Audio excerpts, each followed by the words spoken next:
kabisik, ang nangyari, ubusan tayo ng gas. Wala rin tayong perang pambili ngayon. So, ginamit natin itong ating Calandius oil. Ayan, oh. Low flame naman siya, oh. Ang ganda ng apoy niya, oh. Ayan. Tsaka ito yung motor niya. Naka-adapter ng 12 volts. Ito yung ating panggatong, mga use oil. So, ayan.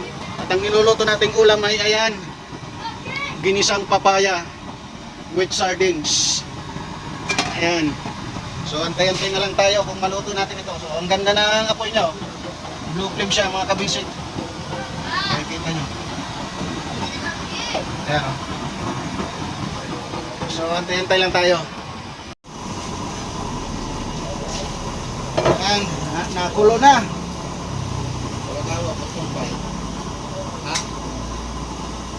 Malapit ng maluto. Nakulo na yung ating mikos-mikos lang. Yung papaya with sardines. Ayan, mix-mix lang konti. Tapos takip ulit. Ayan, konting hintay na lang. Maluluto na yung ating papaya. Okay. Wala yung bantay ngayon.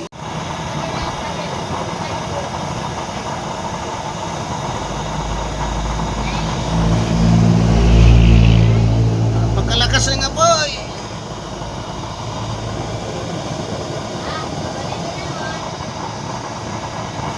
Tingnan natin kung okay na. Ayan, kumukulo-kulo. Luto na yan, mga kabisik. Tikman lang natin.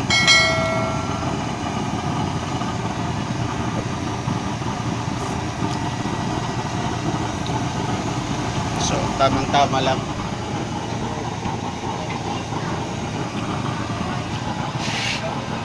So, yan, konti na lang, no? Luluto na. Yan, malakas pa rin, no? Blue flame pa yan. Yan, blue pa rin yung, ano? Ano ka ba? Blue pa rin yung kulay ng kanyang apoy, no? Ang ganda. Ayan.